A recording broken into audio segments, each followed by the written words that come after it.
Yeah, I would just go like mother of all bull markets, if you will. Not like immediately because everybody's a genius right now. But I think that AI just has a special sauce for a little bit of everybody. Like your retail capital can see it, because I think most of these things are really driven by fear, and as much as they are greed, if not more. And seeing AI like, oh, it could take my job, it could go out and make me money is the greed side, but I think it's more mostly in the fear. Like if you think about the last big bull market, right, 21, 22, it was like the debasement of the dollar. The dollar's going to shit, and that's really what drove a lot of stuff. I think it's basically the AI is going to replace us. Let's buy the intelligence platforms, the agents themselves. And I can see how that crescendos into a massive market, right? Like I don't think like 100 billion pounds sounds crazy. Doesn't seem too crazy.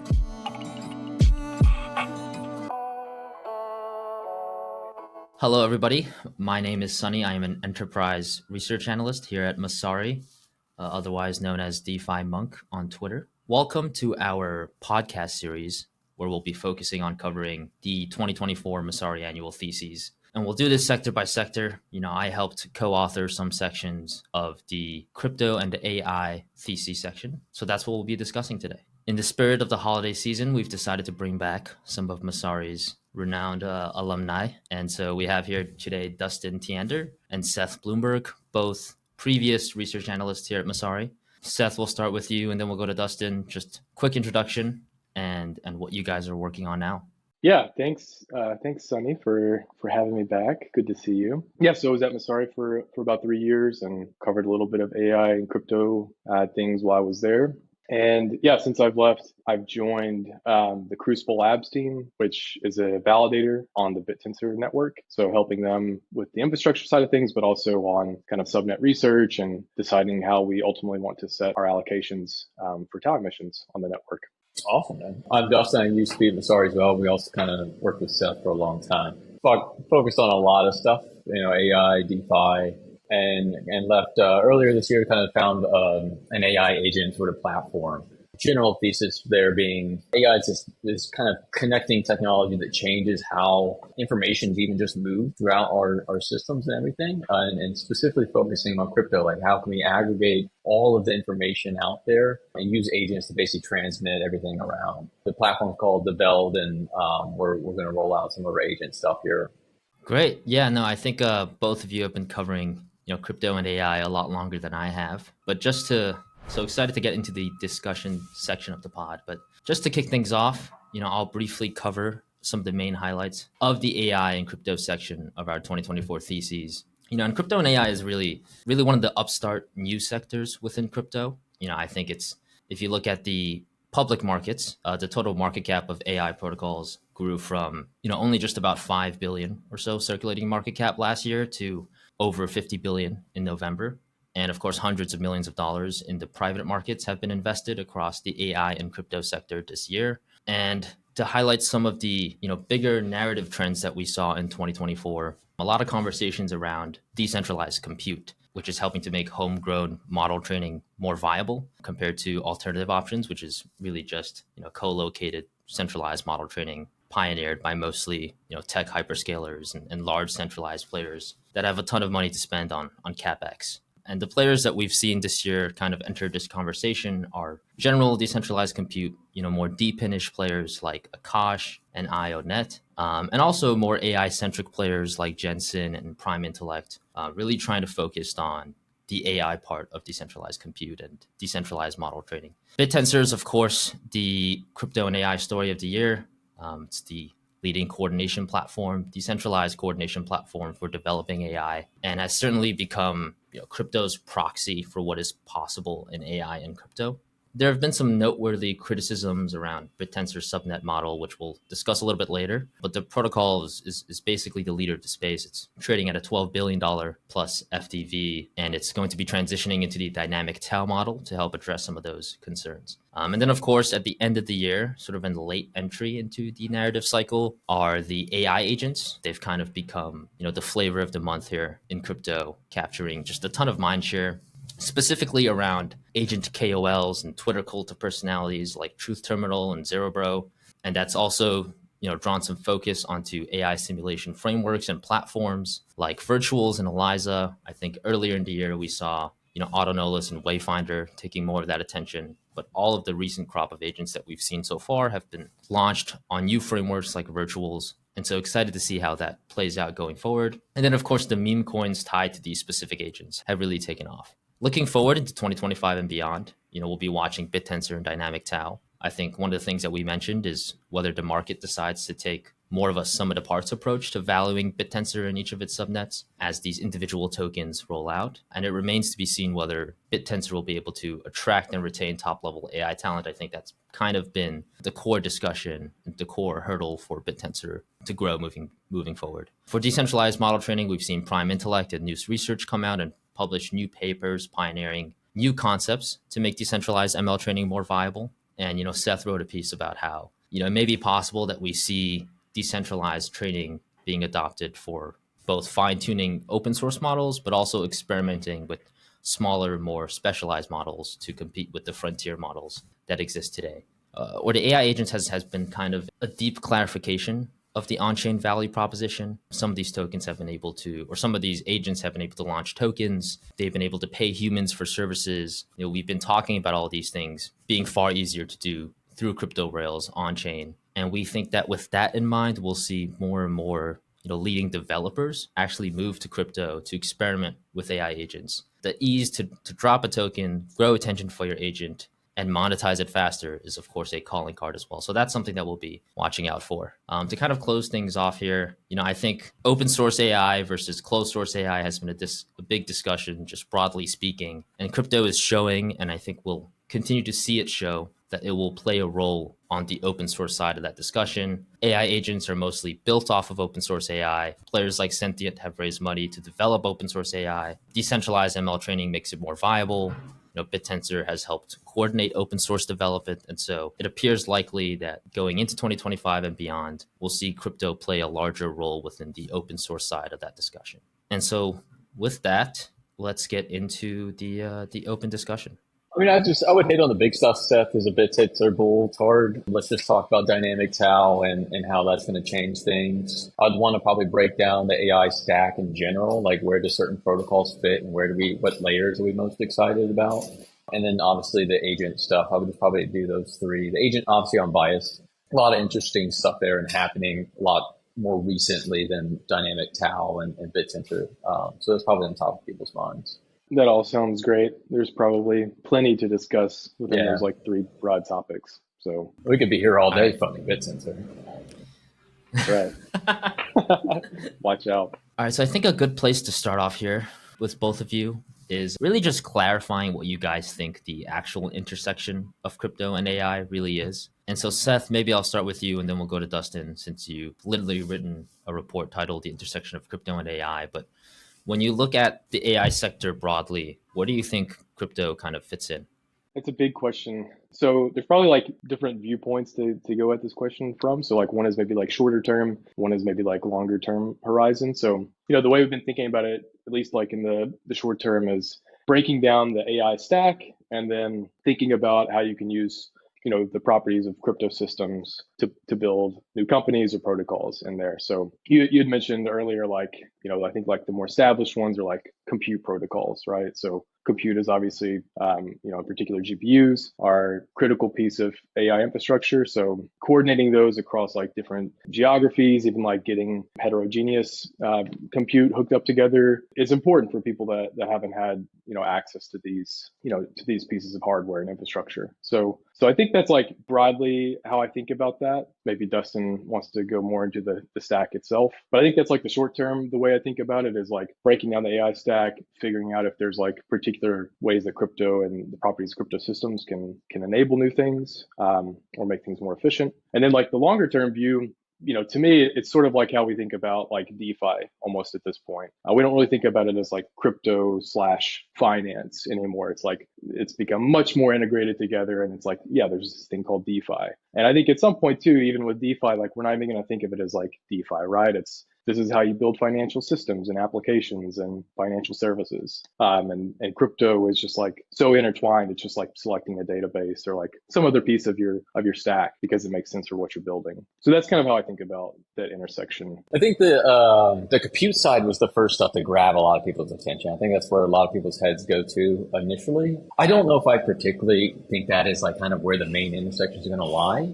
But either way, I mean, just to maybe back up for a second and break down where I see the stack, I kind of got four main layers in my head. I've got that underlying compute layer, like literally what is the hardware that's running the AI models. That a layer right on top of that is kind of the AI models themselves, right? The training, getting the data, because there's just so much that goes into it. You got the pre-training, you got fine-tuning. There's a whole layer of stuff that goes in there and protocols and complementary type products that help out there. And then you got what I would, maybe a little high level, like cognitive layer, right? So you probably throw the agent stuff in here. So like agents, if you really break down what they're doing, all they're doing is calling the LLM multiple times and just stitching together the responses to effectively simulate thinking, right? Like we're going to call the LLM like, hey, what do we think about these tweets? And then might call another one to write a tweet, right? That's obviously super simplistic. But that's the thinking layer. It stitches the AI models together. And then on the top, you can just kind of large bucket of applications, right? So like applications that absorb AI or use the agents themselves. Like an example, popular one, like Cursor is a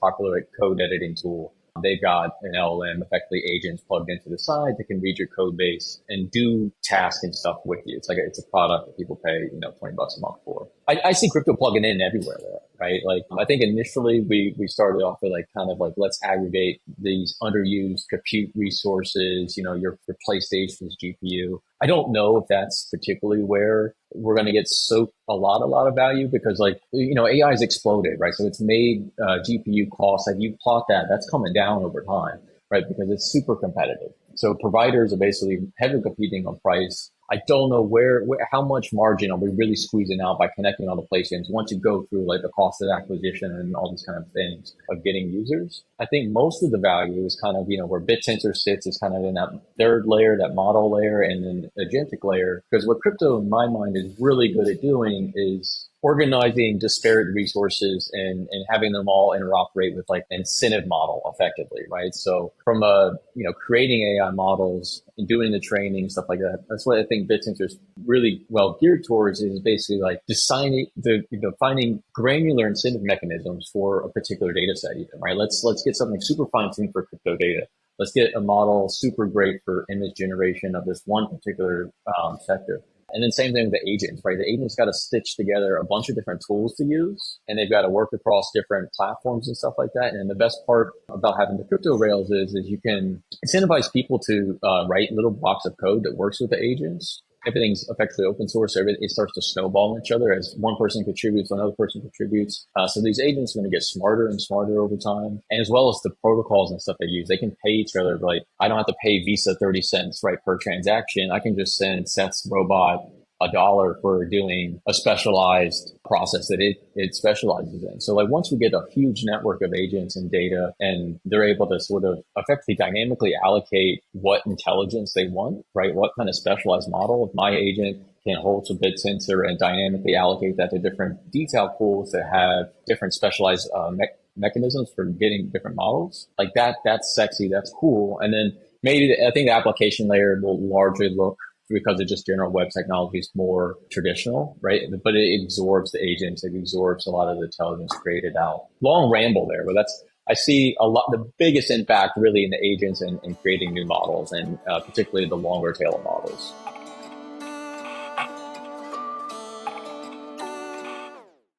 I just wanted to dive a little bit deeper into that, and maybe Seth will move over to you just because Dustin touched on this a little bit. What are the tangible benefits of having crypto infrastructure? What does that unlock? So we have, it could be validators, it could be, blockchain structures, it could be incentivization. What do you think are the actual, crypto value adds that you wouldn't be able to replicate as well with like a traditional model? Yeah, maybe a couple things here. So one is like the coordination and incentive properties of crypto networks. So Dustin already talked about Bittensor a little bit, but but that's just a structural advantage of something like a Bittensor. If you look at like a subnet, it can get tau emissions, and that can like go towards these miners that need to host models or provide compute for some for some kind of application or service that sits on top of it. And that's just structurally, that's an advantage that you have with something like a Bittensor. It not only can make services cheaper, but it can also, if there's a large surplus and there's some kind of competitive dynamics at the miner level, you can also attract folks that have like specialized skills that can take advantage of that. That's kind of maybe like one example. There is structurally there's just these advantages that crypto tokens have and networks that are tied to those. The other is like what we're seeing with the recent like AI agent meme coin stuff is people are discovering like this, there is like a way, and maybe like a spectrum is forming, but there's a way to, incentivize and like monetize open source code, and specifically like AI agents or AI models, or like contributing to these frameworks. That's been historically a difficult problem in any kind of open source code or development, is figuring out how to monetize it. So right now, I think like we're seeing like the toyish kind of version of like there's a loose connection between open source frameworks and like the agent or the meme coin kind of things that are associated with these. But I think that's like the exciting part, is like now very serious teams are going to figure out how to connect those dots and like build very strong systems where there is like this connection between tokens and AI agent systems or frameworks or code, whatever that looks like, and really start to like build very interesting flywheels and like applications on top of that. So those are the two big areas that come to mind for me. For me, I guess, I agree with everything you got there. Incentive mechanism is freaking huge. Being able to launch a token and bootstrap network effects like crazy, right? I think the other thing is it just generally tokenizing digital properties, right? I mean, we did this a little bit with the USD. We played the whole NFT game last cycle, but like you're going to start to be able to tokenize effectively intelligence in a way, right? Like an agent, like if you holding this agent's token somehow gets you access to whatever it's producing all the time in the future, right? Like that becomes a token, and now you start to build financial products around it. It has a real market value, right? Because like that's the thing that blockchain allows you to do, really, right? Is allows you to price these little niche assets on the AMM pools that you could never do before. Right. So now you've got a live market value of something niche, and you can once you aggregate it together, you start to build like these pretty interesting financial products, right? Like if you've got a whole basket of agents that are like smart, again, like in DeFi or something, right? We can start to approximate what the marginal value of that is. And if you're holding that on your balance sheet, you can see, okay, yeah, I've got labor cost effectively for this particular niche at whatever. And you can start to trade that and build like derivative markets around that, like taking price bets on a future demand of maybe a certain labor sector or intelligence later. And then, and obviously the agents can exchange digital value, even if it's a PDF, right, pointing to somewhere on Arweave or something. But I can pay for that piece of digital content or access to that, which is pretty interesting, right? You couldn't do that in Web 2, right? I know like Stripe rolled out their like sort of stuff to allow agents to pay each other, but it's not quite the same because you don't know what the guarantee of that's getting delivered, right? And that's what I think crypto is really good at, because you can do smart contracts, even for services, right? Like have agent go off and run, I'll prepay you, or put escrow something in a smart contract, allow that agent to go do some long running task and then come back and then, put their Arweave, let's say URL effectively in there, and then unlock the payment or something like that. So there's a lot of interesting things to do to make agents and AIs talk to each other and interoperate that you need blockchain, because that's just like, it's a global readable state that we can all trust. And that's the innovation. There's been some discussion about this. I've seen a lot of people questioning online, like why people just automatically assume that agents and crypto are going to be tied together. And, I think it's not that agents will exclusively live on crypto rails. They'll probably just prefer to be on crypto rails. And as I mentioned before, we've started to see some of these things actually happen. And so do you buy into that idea, Dustin, now that we're talking about it? I mean, yes and no. The naive one, which is like, oh, AIs are just going to want to be on crypto for make up a reason, right? Like, one, these things don't have agency unless I prompt it, right? And there's no, like, if you think about like all the stuff that's really even doing today, the tools it's using, like it's just using an API key. And the only reason you got that API key from Twitter is because you plugged your credit card into Elon product. So like there's no inherent driver per se that says like, oh, agents are going to prefer, like they just woke up one day and decided like, screw Stripe, we're going to go operate on Solana. I do think the fundamental properties over time will gravitate to doing that, because like I need to be able to trust your agent,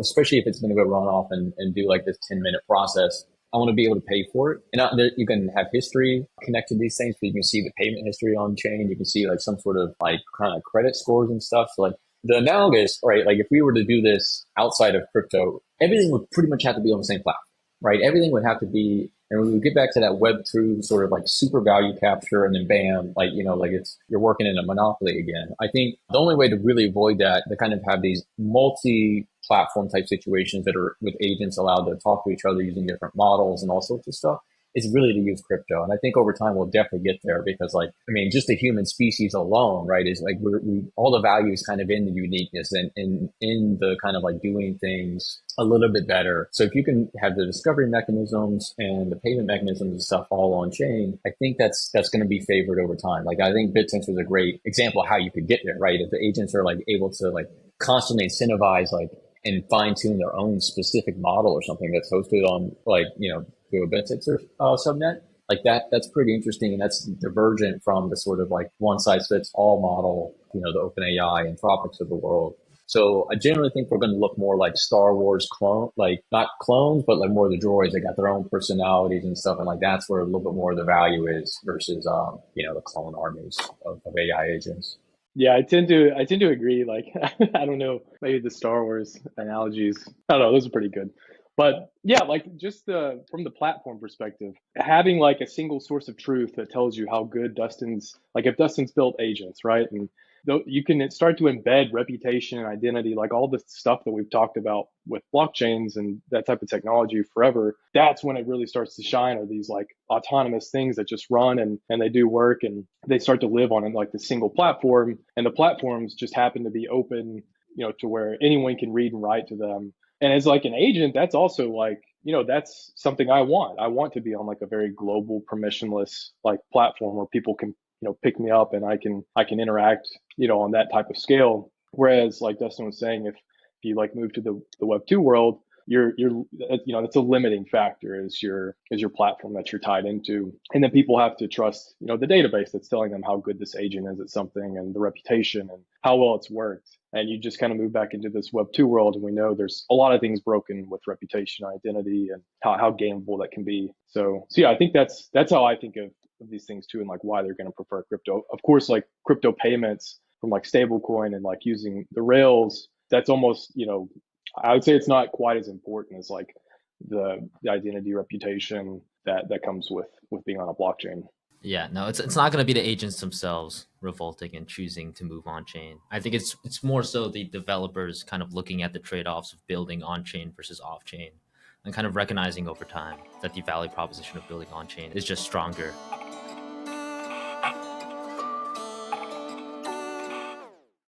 And so, yeah, Dustin, specifically, I wanted to ask you about like these new crop of AI agents, the agent KOLs, the sentient AI memes, whatever people are calling it these days on Twitter, the truth terminals, zero bros, AI ZPTs, XPTs. Is this like real tech? Like, do you think this is real tech? Do you think this actually matters? Or do you think that this is just kind of something that's been hyped up because crypto was sort of needing some sort of new mimetic narrative? I mean, a little bit both, obviously, like any real answer. But yeah, I definitely say it's real, right? It's not like there's a reason like you can't just straight up copy Truth Terminal. Like no one can go home this weekend and just go copy it, right? It's because the guys like fine tuned some models and hosted it somewhere and, and done real things. Now, like, does it add a ton of value into things? Like, no, but like nothing really starts, like technology usually starts like from a historical perspective. It's like honestly just cute little shit. It starts off as toys and people playing on the internet, and it turns out to be like you just start to platformerize what's going on. Like I think it's pretty clear. Like the initial ones were really just experiments, and it turns out like there's and kind of going back to what I was saying, the value really is in that personality and drawing out that like non sort of like boxed in canned answer of stuff that like. So I do think there is some real value. I think we kind of do need to move into call it scaling it, platformerizing it, and making it more democratized in a way. Right now, it kind of is hacked together in the garage and let me show you my cool science experiment type of thing. But there's definitely some interesting stuff there that that you're going to want to use later, right? Just imagine taking Truth's like main framework or how he's customized models. And let's say they're running around in an autonomous world, a game engine, whatever. Like that's a lot more interesting from a gameplay perspective. And like, I think building characters in a big decentralized way like that, like where anybody can sort of decide and to figure out what the character is and operate in the big world is going to be way more engaging and better than like maybe a one game studio trying to build a bunch of characters. You know what I'm saying? Because like inherently you can have a lot more creativity in the masses. Like the surface area of creativity is just huge when it comes to crypto. So I think there's a lot of stuff that I can see where that goes. Do I think like we just getting excited about, you know, it posting on Twitter something funny a couple times is that's probably a little bit of a fad, but you can see the underlying properties of where that could get really interesting and where you kind of maybe just take that technology and then just broaden it for a lot more people. Yeah, I remember whenever Dustin was still at Messari, right before he was leaving, one of the final things he was telling all the analysts was like, yeah, you probably have like 6 to 12 months before these AI agents are like basically doing your job for you. And I was like, yeah, that's like whatever. He's going off to build these things. He's probably a little biased. You know, AI XBT is like, it's got a ton of followers. I don't know where it's at now, but it's got a ton of followers. And it's because like it does a pretty decent job. There's like terrible things that it says that just aren't true, but it does make a lot of good calls. It'd be interesting maybe to do some analysis on how well it's done.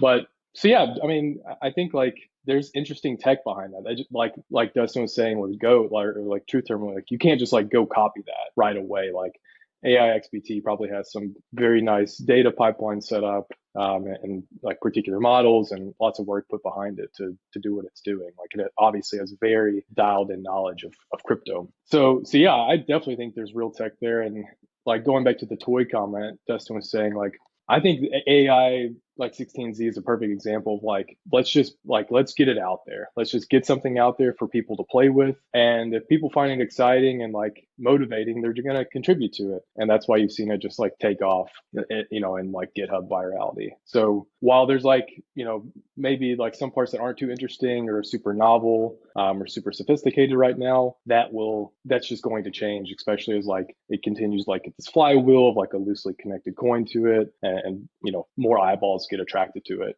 from that type of mechanism too.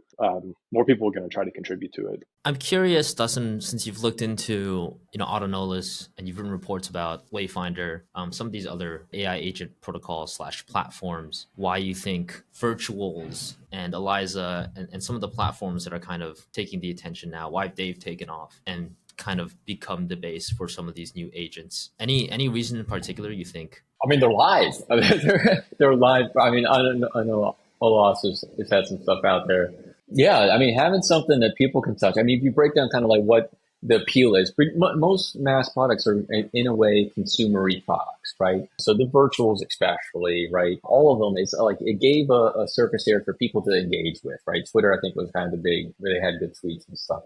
I think that part was missing, and it was a little bit more engineer-esque focus on the OAuth side. Here's a framework and build some agents, but a little bit less on the like that end goal product vision. Here's exactly what we wanted to kind of be doing. You know, Wayfinder, you know, kind of just released their alpha recently, but broadly wasn't alive. Like very interesting design, obviously, but what captures attention is people being able to see stuff like, oh man, look at that, and show their friends, right? Like there's a social element to it, there's a consumer element to it. And I think that's where people got excited, right? Is they saw stuff that like that. There's no way a robot just said that, right? And that sparks their interest, and it kind of just snowballs. Like you see that, oh my, like because you could see this time, like if you were following us online, it's like, oh, it said funny tweet, and then like you know you discover a couple of days later, it's like, oh my god, it's paying other people, or oh my god, it's doing this, right? So people just discovered that doing things in the real world that they could see and whatever follow along with. And that just helps people create a story about it. You get that mimetic exposure, you know, versus when you're doing everything more from an engineer perspective, it's tough to get that kind of emotional attachment that kind of snowballs into the mimetic side of things. And if you could just sum up 2024 in large anyway, it's been that mimetic meme coin sort of driven world anyway. So like, it's not particularly surprising that like that was the avenue where this stuff got popular. Like to that point, like if you go to Wayfinder and you work wherever their team is working, they're probably seeing like super exciting stuff every day, right? So it's not like stuff's not happening. It's just like whenever you are building things internally, you know, compared to like the AI 16Z example, like I think is on the other end of the spectrum, you just don't have like the scale of the same excitement, right? So like that's just like one benefit of like, even though it might not be perfect or like you're letting control of something, that's what, you know, you get from a benefit of open sourcing your code. And then something too, it doesn't really talk about this too much, but like, you know, Wayfinder doesn't have a token, right? Or, you know, it doesn't have a token yet. I mean, OLAS was already at a fairly high valuation, or has been throughout this year, compared to like something like a virtuals. And then, most of the other ones we've talked about haven't had a token for most of this year. So you're like starting from zero, and people like shiny new things, especially in the AI world now, that have low valuations. And so that's another attention attractor. So you like bundle all that up together and you get where we're at, I think. Yeah, I think I'm way more likely to care about something if I have bags. So, like one thing we talked about in the theses too is that it's almost like right now, like these tokens, these meme coins, are kind of acting as like tokenized expressions of fandom, and so you're almost betting on these agents to take mind share versus these other agents that are coming up. And so, like we saw when Zero Bro dropped his like first Spotify album, and that's not like anything particularly novel. I think like AI has always been able to create music, good music. But when he dropped like it dropped like the Spotify album, like the token pumped, and then like a couple weeks later, like Truth Terminal put out its own Spotify album, and so it sort of speeds up this arm race, which helps move the tech forward as well. I think maybe just the last question here on agents for both of you. What are some of the more like interesting applications of AI agents on crypto that you're excited for that we may not have really seen kind of materialize yet? That's a good question, Dustin. Yeah, I'm a little biased, but I would say I would want to get like we've done a lot, call it in the entertainment side of the agents, right? With funny tweets, the music albums, whatever it is. I'd really like to see us get into that doing functional work, and I really like it in the sense of like, can we get it to where you're starting to take human labor out of companies and like agents are going off to do work for you, real work, right? Whether it's, I know we've got some that are trading meme coins and try to make money that way, but like, can we start to aggregate information? Because AI is really great at basically disseminating across a large data set, a huge ingestion pipeline of stuff, and then synthesizing exactly what you want and need and moving information effectively in the supply chain to where it needs to go. I'd like to get to where we've got, let's say, Sonny, you got an agent out there and you can coach it and sort of give the things like that it should be looking at all the time. And it can go off and do work for you, whether it's do like bounties of stuff, kind of like maybe just get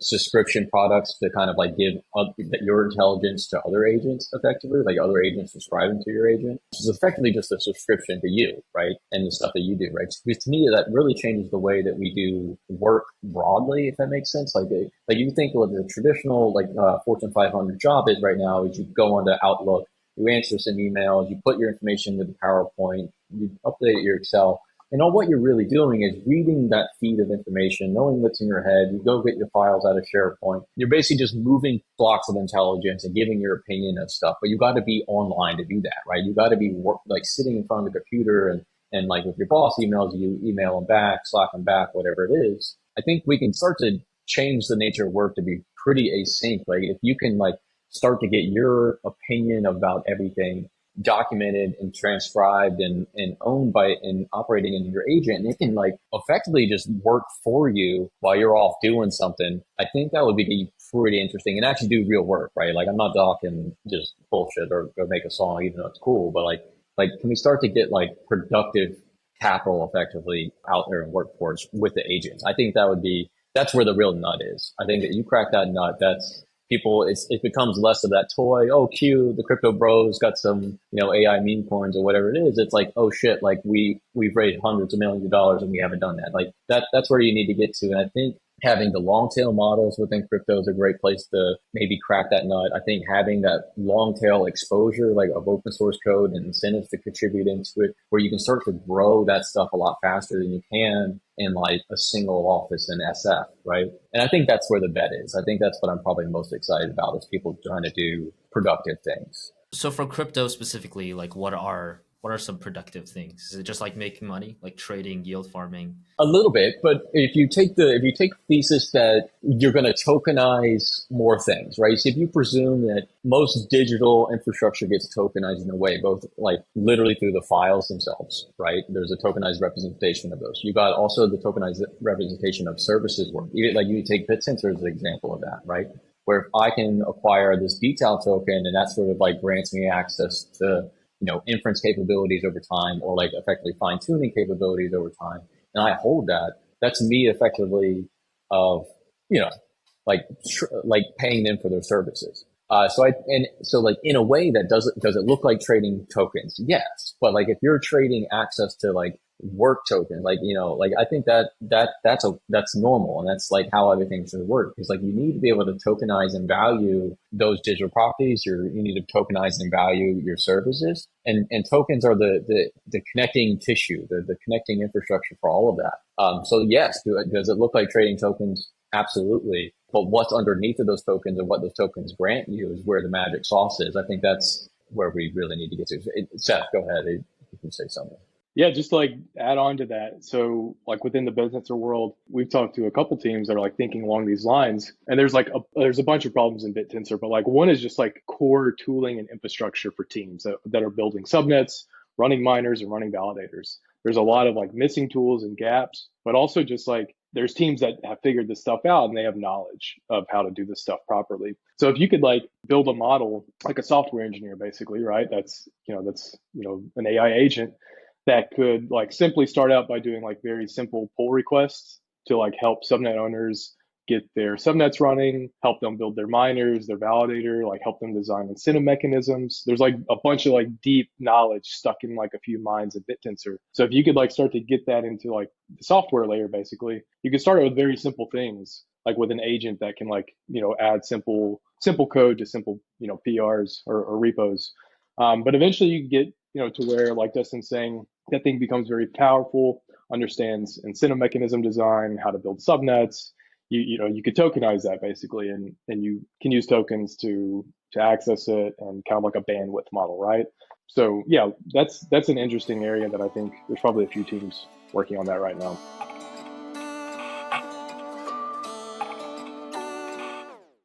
So let's move into Bittensor, because Seth, obviously you've been doing a ton of work there now. So, first question to you about Bittensor. Let's start with the good. Why do you think it's soaked up so much attention? Why is the Tau number going up? Why do you think Bittensor deserves to be the quote unquote leader of the crypto and AI sector? Yeah, I mean, Bittensor's been around for a good while now. So an advantage of being an early mover doesn't always have to play out that way, but it has in this case. So I think that's probably number one. People have just associated with Bittensor with AI for a while, and there's just like this loose connection there. But also just the nature of Bittensor. Like we talked earlier about looking at the AI crypto stack, and there's like compute and data and cognitive layers and all this stuff. Bittensor like doesn't really try to go after one of those particular layers, right?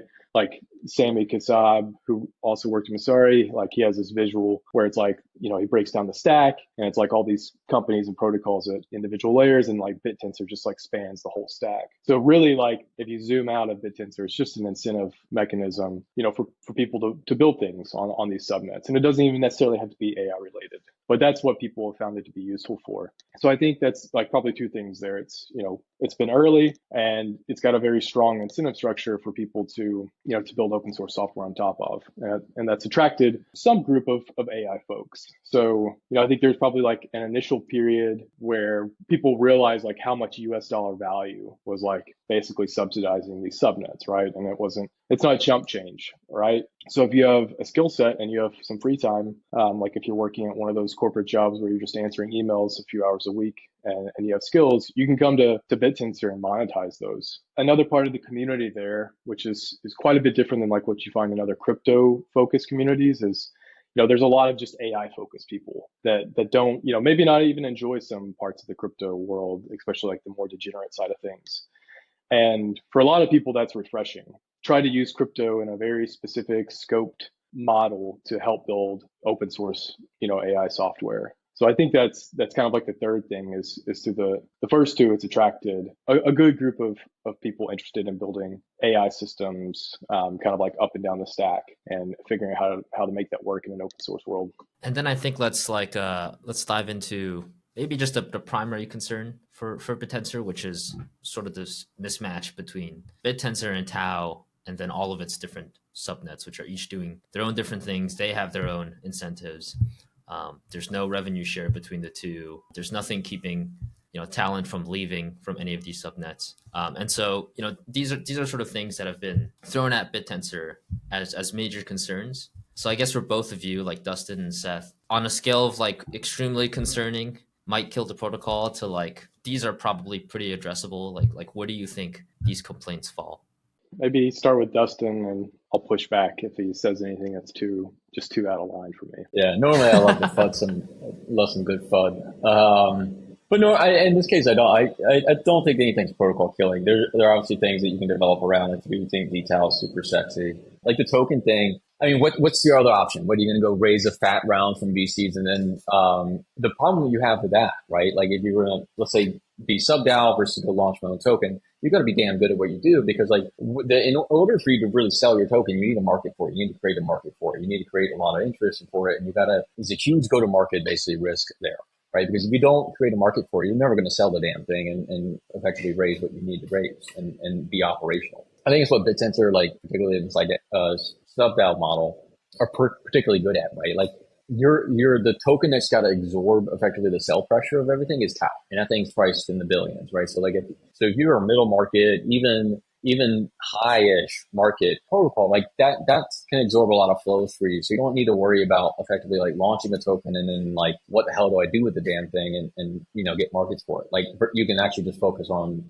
getting code, I think, running. The main thing that I particularly, at least in the current view of the world, is like really the mismatch between the cost and the revenue side, and I'll explain what that means. Like all the revenue in the system currently comes from Tau emissions, and then the detail model comes from both the Tau and the detail emissions, right? So like there's a flat deterministic sort of revenue stream that's obviously priced in US dollar, which will vary up and down a little bit, but the applications on top don't particularly have that, right? Like if I have a big spike in my usage and I can't pay you more effectively, there's a disjointed, like there's no payment mechanism on there for me to pay for more usage. There's no thing that ties in a very like guaranteed sense that you're going to scale up your infrastructure underneath the hood from the miner's perspective that's going to scale with my application.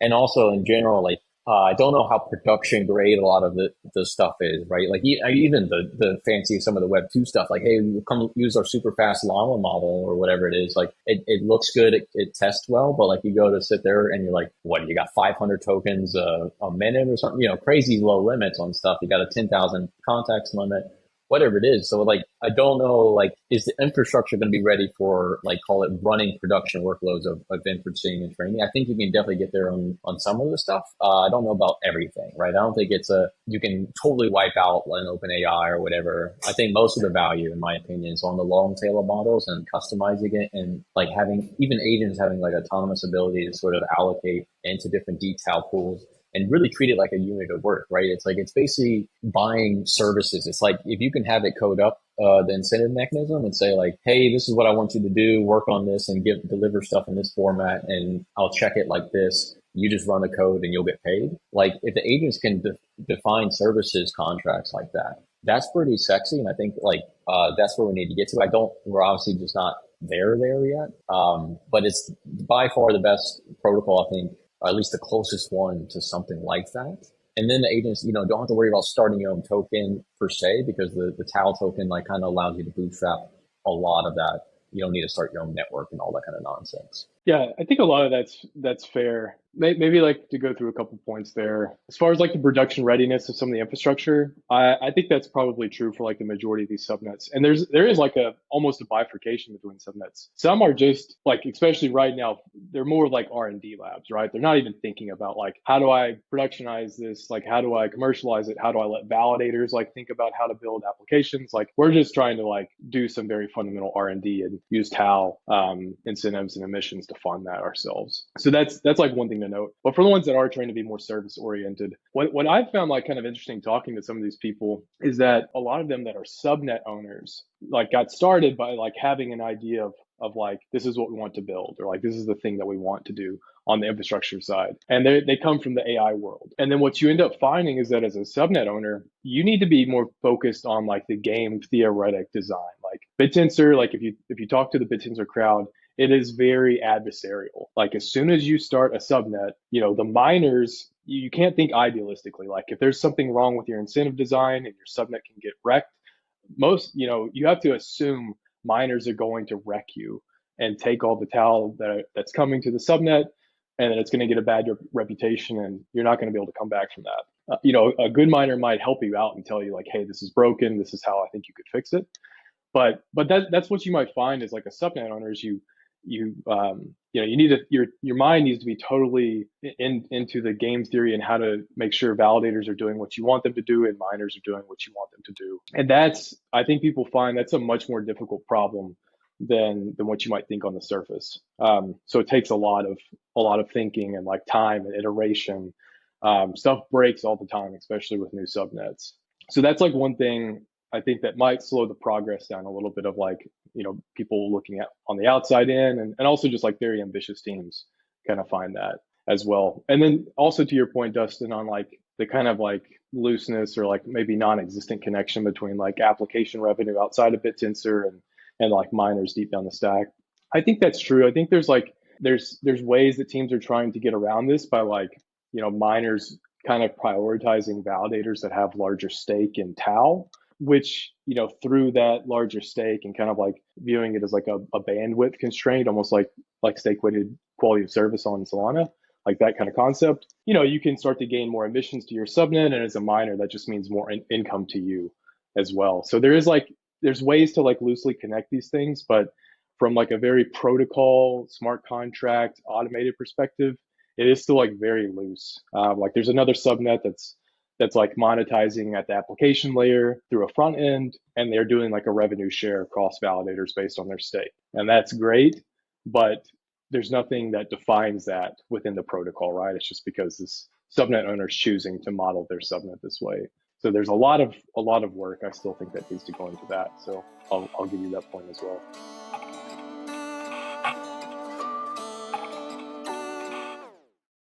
I think maybe getting into dynamic Tau, one thing that you've told me before, Seth, is that you think that with dynamic Tau and with each of these subnets kind of fleshing out their own tokens, that you think they'll start acting more like hedge funds, I think is the word that you used. Can you maybe expand on that? First of all, is that true? I hope I'm not misquoting you. Maybe that was another Seth. But if it's true, expand on what that means. Yeah. I don't think the subnet owners, the validators could maybe start to think of themselves as like more hedge fundy. Yeah, maybe just like back up a little bit and set the context. So with dynamic Tau, every subnet has its own token. So that's one thing to keep in mind. And like these things are kind of like stored in like a Uniswap liquidity pool, and it's paired with Tau, that token. But like even back up a little bit further, the way everything works right now on the network is validators are not like the typical like proof of stake validators. They're like these entities that run software for every subnet based upon how much stake of how much Tau they have and how much Tau they've got nominated or delegated to them. They get to kind of like point the emission, hose to subnets, right? So that's basically the way it works. So I can say like, I want 5% of my weight to go towards this subnet and 10% here and so on. So that's kind of how validators work. And the idea like right now is like there's no risk involved at all. There's like none of my Tau as a validator. I have nothing at risk in doing this job.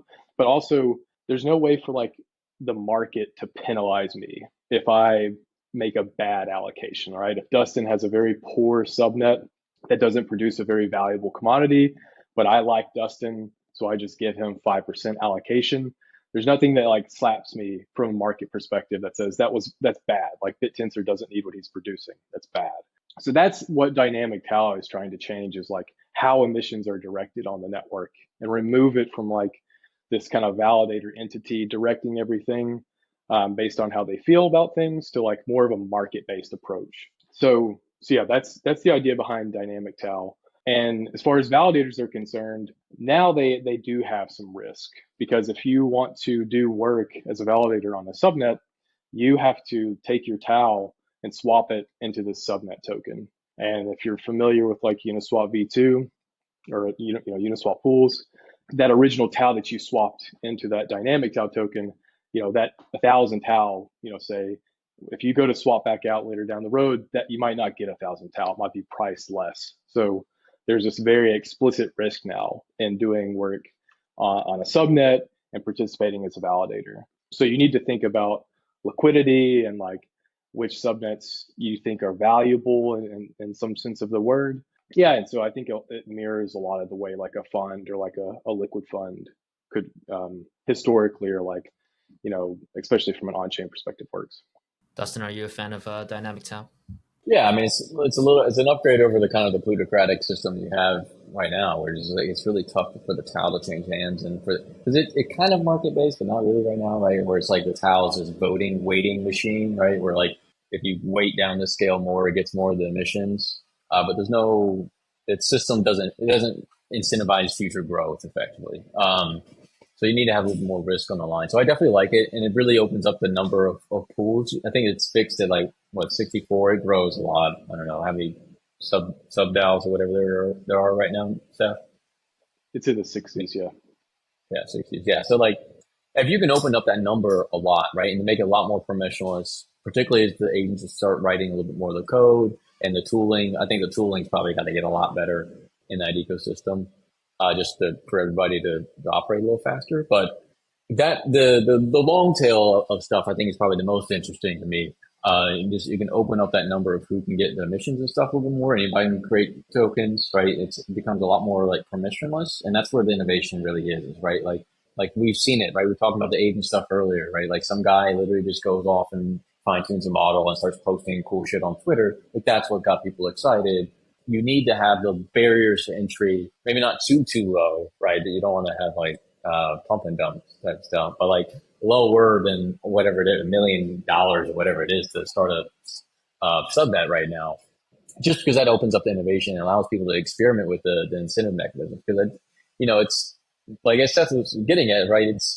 It's a hard problem, but it's not an unsolvable problem, right? And it might be someone that's not maybe the heavy AI engineer is actually just really good at incentive mechanism stuff, right? Like all the DeFi guys really built incentive mechanisms. It's the same thing, right? It's like it just makes sure that there's bigger penalties for doing bad things than you can in the protocol. But are they like the financial wizards on Wall Street, right? Like writing like crazy algos? No, right? They're just better at writing incentive mechanisms, and they created the $1 billion protocol, right? I think you can do something similar in Bittensor, but I think you got to lower the cost to start something effectively, and then that'll open up the door for the guys that maybe or girls, whoever, that are maybe not the crazy AI engineer, but they attract them, right? If you got an interesting enough design, and like particularly in the detail model, there's financial upside for me kind of going in there early, and that's the beauty of it. You don't have that right now. It's kind of just it's like a high school voting game right now, and you want to get to where there's financial upside, there's financial risk, because that's where you get real value, real players, and interesting stuff. I was just going to say, like right now too, if you are wanting to start a new subnet, there is like, it's such a high barrier to entry. Like just alone to like register a subnet, I don't know what it is now, but like recently it was like 2,500 or 2,800 TAL. And so like Dustin was saying, like that's in the millions. Like most people just don't have that much TAL laying around. So that's one hurdle. And then you also need validators and miners to come onto your network. And without like that subnet token, as a miner, I need to know like all the costs that it's going to take me to run my infrastructure, I'm going to make up for in TAL emissions. So I need to know that you as the subnet owner are going to get validators to like vote and put weight onto the subnet so that I can eat. So there's like a lot of these weird dependencies, and like there's some it's a popularity contest. Yeah, and it's there's, if you look at the validator list, it's quite power law structured. So it's just this weird kind of dynamic at this point.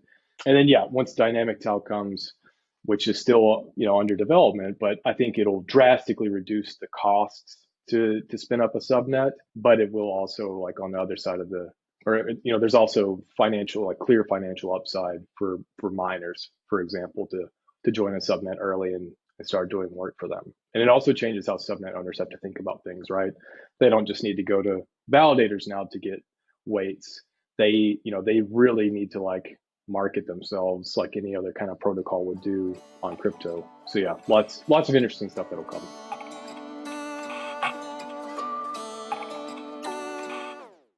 Yeah, maybe to try and source some alpha, since you are working closely with these subnets and of course working closely with Sammy. I think one of the biggest problems is people don't really know what these subnets are and what they do. They just never taken the time to go in and unearth like what all these what teams are in all these different subnets. But now that there's a token, something we've talked about earlier, power of providing potential financial upside, maybe people start paying attention. What do you think are some of the most interesting subnets that you've seen or that you think have the most opportunity to capture some attention?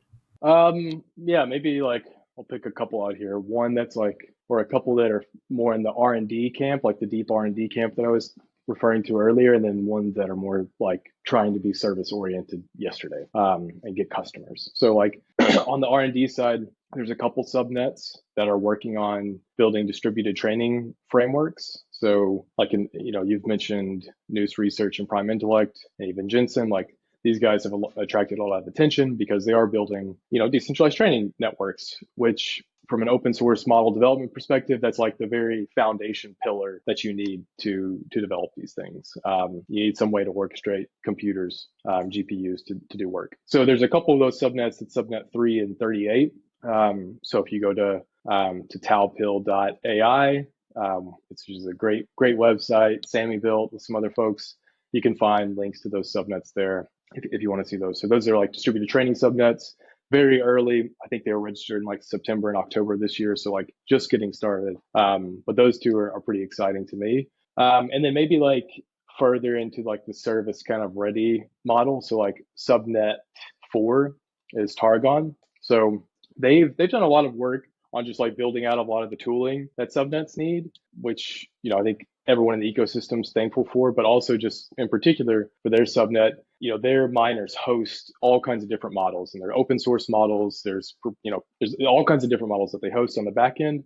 And so like, if Dustin's building like his AI agent application and he needs to tap into some LLMs, he could go to that subnet at this point and access those services. So I don't know off the top of my head, like how they compare from like a pricing perspective to other folks, or from like if it matches Dustin's like SLAs, does he need super high reliable uptime and maybe like some additional services tapped in? Those are questions like I think these subnet teams are thinking about is like how to layer on additional services to their core offerings. But subnet 4 is quite far along, and they built a pretty awesome product. I think like they sort of frame it as like similar to like Open Router as far as like what they're modeling their product after. So that's a shout out to them.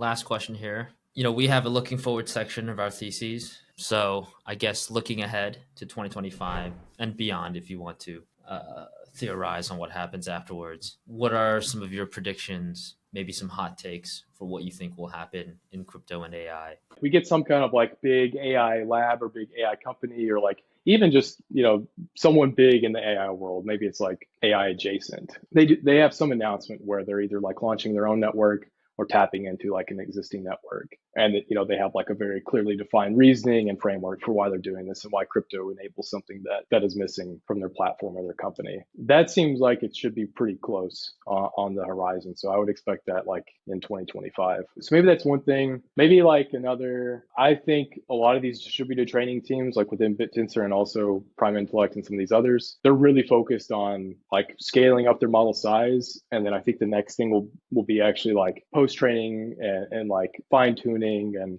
doing the stuff that you need to like a pre-trained model to make it state-of-the-art. So I expect one of these teams to deliver like a very state-of-the-art from like objective benchmarks and performance levels, probably by the end of next year. And I don't think it'll be like a trillion parameter model. It'll probably be something on the smaller size. But yeah, I expect that to happen this year too. So maybe that's a little bit of a hot take. I think maybe on the fine-tuning side, on the decentralized training, I don't know if we're that fast, like state of the art.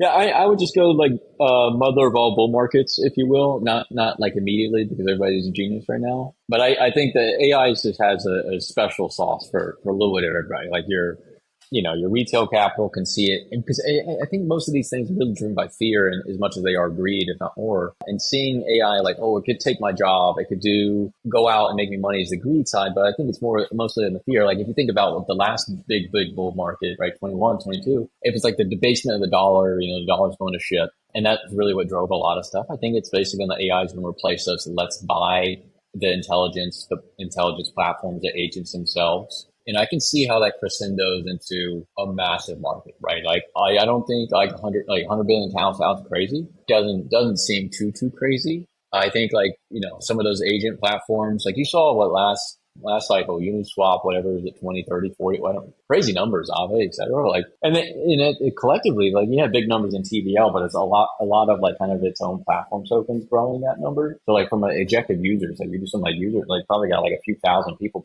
taking out loans on Aave, but like your $1 billion platform. I think you can see something similar happen with the agents, particularly like we saw this with the NFTs. Like people are like, oh, it's JPEGs on the internet, and then it blows up, and you're selling these damn things for millions of dollars. I think you'll see the same thing with agents in some capacity because it's just there, right? You can tell yourself stories of how this shit is going to be like revolutionized. It's going to take your job, it's going to run away, and it's going to make you all this money. It's going to live. You know, you can imagine those like financial. I don't want to call them financial illiterate, but like, you know, maybe not as like whatever. But they're going to see it and be like, that's my ticket to whatever, right? And we just in this society of kind of these big bets, like just look at gambling revenues, like everything is on these kind of like asymmetric outcomes, what people are going for. And I just think you can see how it crescendos into from the retail perspective, but also the, call it your bigger capital perspective, right? Like buying the infrastructure, investing in the training of these things. I think we're crypto, like if we could sort of just detach a little bit and sort of like win that little argument and become like that really crisp marketing message of like, why does it have to be on crypto versus everywhere else? I don't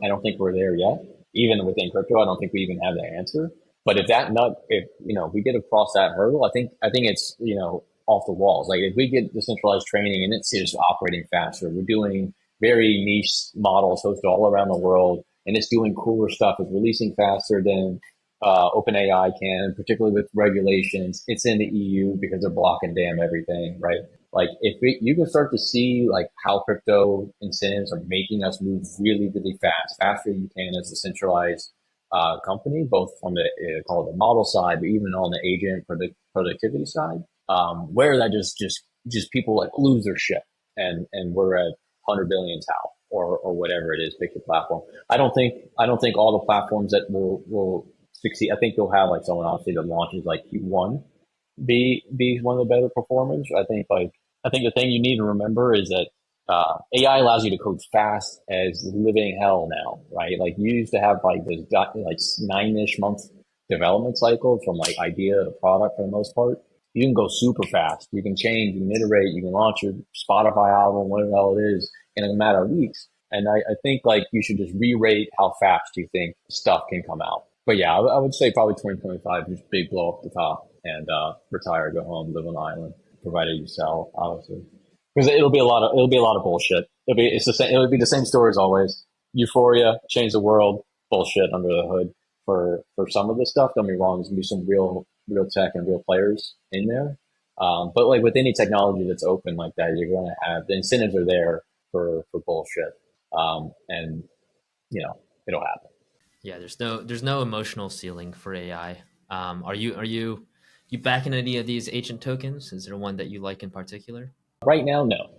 I mean, it got to be where everybody was in them. So just trader Dustin's like, I don't need to be in those anymore. So no, I mean, I do like. I can never say I'm like dyslexic as all hell. But Zebra, I don't know how you say it. I like it. He's developing probably some of the faster stuff. Virtuals has probably some of the the better, or at least a more generalized platform of stuff. Or at least where like from a token perspective, right? You can see clearly where the token flows are bullish for the token value. You need to see like which. I think the next layer is crossing some sort of productive layer, right? I think we kind of had our yams finance phase of the world, where we kind of we're having fun, we're doing some stuff, and it's like you can see the tidbits of interesting stuff there. I think the next phase will be, okay, let's take those interesting elements and productize them away that we can tell a bigger story, right? Like it's hard to tell a massive story around shit posting on Twitter, right? Like from a capital allocator perspective, it's like, okay, great. How big is that market? But if we can tell a bigger story, like, the future of France or whatever it is, and have some, call it perceived legitimacy around it, that's where we need to get to, right? So I'm really looking for something like that, right? Where like story's big, team's good, and it all just fits. I think we're kind of in the meme stage, and that's not my game at the moment. So it's just funny you compare this to like the yam finance and like DeFi summer like times, because that lasted for I don't know how long the time span is, but like months to a year, you could argue. Whereas like the AI agent stuff, like I think Goat, probably started it, like the token September, October. Yeah. I mean, I think mid-October is probably like really whenever Goat started happening, and that was like the first one. And now we've like, I guess sped run a whole cycle-ish, worth of things. You're saying like with AI agent meme coins, at this point it's December 10th. So I think I was also thinking that too, that we probably have like everyone's sick of the reply guy things, AI agents, and I think there's probably still like a little more incremental things that people will get excited about and have attention towards. It'll probably last a little bit longer maybe than what I initially expected. But I agree with your like overall point there, and there's probably a lot of teams that haven't even launched yet that are like seeing all this and the gears are going in their head. And instead of launching in Q3 or Q4 of next year, it'll be like Q1 whenever you see these things, because of what you said too on the how quickly you can iterate now from a coding perspective, but also just seeing like these open source teams and the success that they're seeing and the virality and attention that they're getting. Like that's just motivation to get your shit out there and get going. We could probably go on about this all day, but we are running out of time. So thank you, Dustin and Seth, for tapping in. Thank you to anyone who is listening. Check out our other podcast episodes on the 2024 thesis and go actually read our 2024 Messari theses. And yeah, that's a wrap. Awesome. Thanks for having us, man. Yeah, thanks, Sonny. It was good talking with you.